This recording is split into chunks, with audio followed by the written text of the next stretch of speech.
ഇവിടെ പിടിച്ചെടുത്തു എന്ന് പറയുന്നു. ഞാൻ ഈ ജനങ്ങളെ മുമ്പിൽ വെച്ചത് ഈ സുന്നത്ത് ജമാഅത്തിന്റെ ആലിമീങ്ങൾ ഞങ്ങൾ പിടിച്ചെടുത്ത ഒരൊറ്റ ഒന്ന് തെളിയിക്കാൻ നിങ്ങൾക്ക് കഴിയുമോ? തിരൂരങ്ങാടി പള്ളി ഞങ്ങൾ പിടിച്ചെടുത്തത് അത് സമത്തന്റെ പള്ളിയാണ്. സമത്തനായിട്ട് 100 കൊല്ലം ആകുന്നേ ഉള്ളൂ. തിരൂരങ്ങാടി പള്ളികളായിട്ട് 400 കൊല്ലായി. അതെങ്ങനെ സമത്തന്റെ പള്ളിയാലും?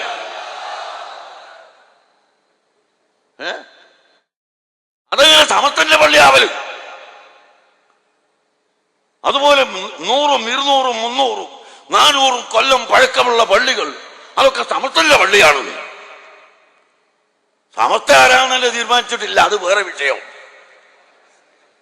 ഇന്നുവരെ തീരുമാനിച്ചില്ല. എന്നാൽ ഏത് സമസ്ത ആയാലും ശരി 400 കൊല്ലം പഴക്കമുള്ള പള്ളി എങ്ങനെയാ 100 കൊല്ലം പഴക്കമുള്ള സമസ്ത ഉണ്ടാക്കിയതാവല്? എന്നിട്ട് കുഞ്ഞമ്മ രാജ് പിടിച്ചെടുത്തു തിരുവങ്ങാടി പള്ളിന്നാ മുഖ്യമന്ത്രിക്ക് കൊണ്ടുപോയിട്ട് മെമ്മോറാണ്ടം കൊടുക്കുന്നത്. മുഖ്യമന്ത്രിക്ക് മെമ്മോറാണ്ടം കൊടുക്കുക. ഇവിടെ സുന്നികള് ഉണ്ടാക്കിയ പള്ളികൾ, സമസ്തന്റെ പള്ളികളൊക്കെ പിടിച്ചെടുത്തു. അതിന് ഉദാഹരണം തിരൂരങ്ങാടി ജുമാഅത്ത് പള്ളി. എത്ര കൊല്ലായി തിരൂരങ്ങാടി ജുമാഅത്ത് പള്ളി ഉണ്ടാക്കിയിട്ട്?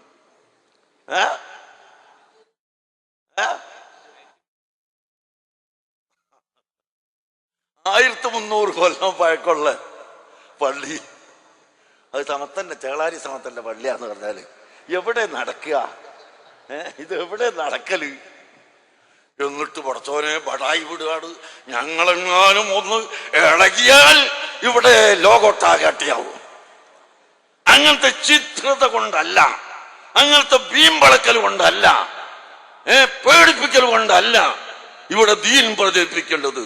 കണ്ടോ എത്ര സമാധാനപരമായ നിലക്ക് ഇവിടെ സ്റ്റേജ് മുഴുവനും അഹ്ലു ബൈത്തും ആലിമീങ്ങളും സ്വാലിഹീങ്ങളും സദസ്സിന് മുഴുവനും ആലിമീങ്ങളും സുന്നത്ത് ജമാഅത്തിന്റെ പ്രവർത്തകരും വളരെ അച്ചടക്കത്തോടുകൂടെ വളരെ സമാധാനത്തോടുകൂടെ പ്രവർത്തിക്കുന്നു. ഈ ജനങ്ങൾ SYS-ന്റെ 60ാം വാർഷിക സമ്മേളനം കണ്ടില്ലേ? എത്ര ഏക്കർ സ്ഥലത്ത് അവിടെ ജനങ്ങൾ ഒരുമിച്ച് കൂടി ഒരു കണ്ണുകൊണ്ട് നോക്കിയാൽ മറ്റേ അറ്റത്ത് എത്തുകയില്ലെന്ന് പറയുന്നത് പരിപൂർണമായി സാക്ഷാത്കരിച്ചുകൊണ്ട് SYS-ന്റെ സമ്മേളനം ഇവിടെ നടത്തിയില്ലേ? ഞാൻ ചോദിക്കുന്നു, അങ്ങനെ ഇതെല്ലാം ഞങ്ങൾ ഇവിടെയെല്ലാം പറയുന്നത് ഈ മഹാന്മാരായ ആലിമീങ്ങളെ പിൻപറ്റണം.